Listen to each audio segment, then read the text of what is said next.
Well, g'day throttlers and welcome back to the channel. Today we're heading back up the freeway to the Newcastle region to meet an incredible car builder. Now this gentleman is very shy. It took me a lot of work to get him on camera. He was very hesitant, but I wanted to be able to showcase his work nonetheless. We finally came to an agreement, he came on, and the rest is history. Now not only does this gentleman build epic cars for himself, he also does the odd jobs for customers as well, but more often than not, he actually purchases old wrecks that absolutely no one wants anymore, and he brings them back to life with his magical hands and gets them to a level where he can on-sell it to the final purchaser for them to put their final bit of personality in the car, whether it be paintwork or interiors or whatever. Anyway, let's go and meet Bentley from Fast and Loose Customs.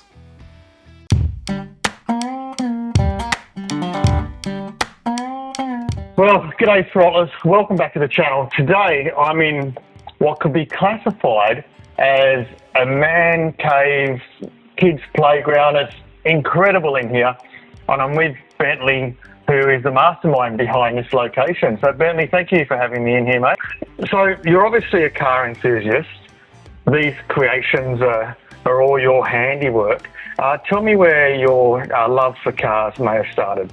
My whole family's sort of been into cars and motorbikes, so I sort of grew up around it. I was just a kid in the shed watching the old blokes when I was a young fella, and I guess, yeah, it just sort of grew from there, and always had an interest in it, and yeah, got into it and pursued it, I suppose. Yeah, okay. And so did you always have a desire to be a car builder or a panel beater style of car builder, or was it something that happened later in life? I guess I always wanted to build something for myself, but yeah, I guess it sort of happened a bit more later in life. I didn't think I'd ever be able to afford the cool sort of cars, but yeah, you look about and you find them for the right price or whatever, and yeah, so sort of happened. And so out of curiosity, what was your first car, the first car that you bought yourself?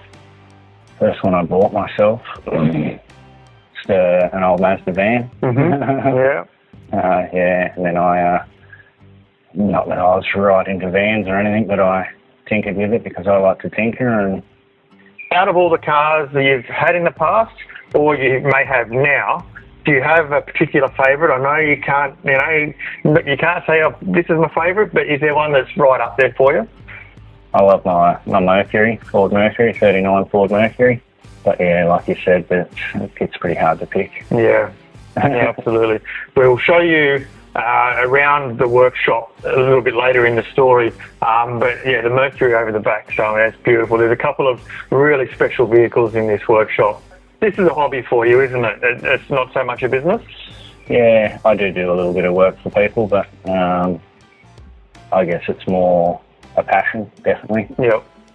Sort of love doing it and love fixing up old stuff that sometimes would never get fixed or end up in the scrapyard. It's sort of pretty fulfilling to get something to be useful again, I guess. Absolutely. It's a history. When you travel through regional New South Wales, you see some properties that have got these things, like 20 of them sitting there just rusting away in a paddock. Yeah. And I mean, obviously I don't have the skill to fix them, but it's a little bit heartbreaking sometimes when you see cars just rusting away out in a paddock. Yeah, definitely. A lot of those people aren't interested in selling them either, but they never seem to find the time to do anything with them, so a lot of them just sort of go to ruin, which is very unfortunate. And then they end up in a junkyard getting crushed or something, which is very sad. Yeah. This is part of our motoring history, isn't it? These things, I mean, you're not only building cars and doing work for people, but you're restoring history and keeping things on the road that otherwise wouldn't be. Yeah, that's right.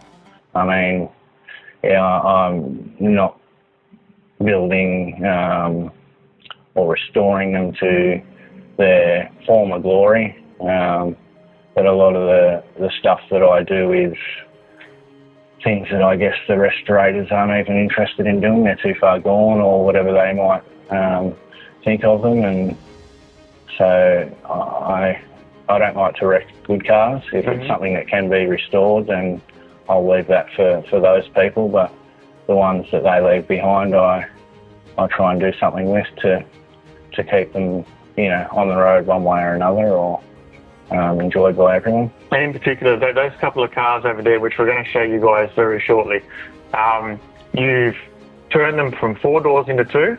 Yeah. You've chopped their tops down. Yeah. And essentially, like, you know, I don't know a lot about building cars, but it's like a caricature of a former car. Like, it's almost like a cartoon version of it. And they're so sexy. They're such a beautiful looking car. The shapes and the lines are really nice. Yeah. Yeah. Yes. Sometimes I can just sort of picture it, I guess, you know, how I would like it to look and whatever, and enhance it in my eyes, and yeah, create something that I enjoy looking at, and yeah, that's sort of what makes sort of custom cars, I guess, interesting. They're not all driving the same. That's right, the uniqueness of them. Yeah. See everyone's different spin on things. Yeah, I love it. I love it. Well, we're going to jump up and go around and have a look at all the cars in the workshop. But you've got a Facebook page that people can follow? Yeah, Fast and Loose Customs. Okay, so if you want to follow Bentley and follow a lot of his builds, Fast and Loose Customs on Facebook, and head over and tell him that I sent you as well, so he knows where you've come from. Anyway, let's go and have a look at some cool cars. It's a 1934 Chev Master Roadster. Quite a rare car in Australia. They, I think, only made about 390 of them. I've put a Holden front end in it, small block Chev, 350, later model rear end. It's all steeled out, so they usually had a timber framework in them, which was long gone. Yeah, pieced it all sort of back together so it's a car again. Done a sheet metal interior in it, being an open car, sort of handled the weather a little bit better, and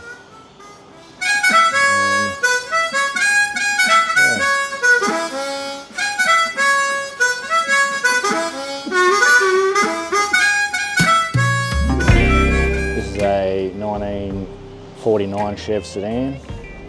I was building this for my partner, and she likes something a bit more reliable, so it's got a Jag front end in it, a little bit late model rear end, small block Chev again. Everything sort of is new or next to, and we've just tried to leave the original sort of patinted paint on it for, well, it's what we sort of prefer, so yeah, it gives it a bit of character, and yeah, it's pretty cool. This one I purchased, and it was extremely rusty, so I started fixing it up, and then my wife seen it and preferred it over the old 49 Chev sedan, so yeah, continuing to build it for her. And it's a 1948 Hudson. It'll end up with a late model Chrysler Hemi in it. It was a 4-door sedan that I've turned into a 2-door, chopped the roof an inch or so, a few other slight modifications here and there, and yeah, hopefully it'll be a fun driver. Still waiting for her to pick a colour to paint it, but it's still a bit of ways off yet anyway, so she's got a bit of time to choose that. So this one's a 1939 Ford Mercury. It was also a 4-door sedan, so it had a big round bum on it. The roof line came all the way to the back of the car. I've chopped all that off, slid the roof forwards, and turned it into a coupe. yeah, quite a bit of work's gone into it, and it's sort of my baby. It's going to end up with an original Chrysler Hemi in it. Yeah, hopefully it'll be a nice shiny black car when I get to finishing it. Well, what an incredibly talented man Bentley is. Be sure to go over and give him a follow at Fast and Loose Customs on Facebook. Make sure you tell him that I sent you across. If you'd like to see more of these interview style videos that I'm doing for Throttle Down Under, click either one of these videos over here. Hit that subscribe button up there to be notified when any new videos come out. And until the next video, stay safe, throttle on, and I'll see you down the road.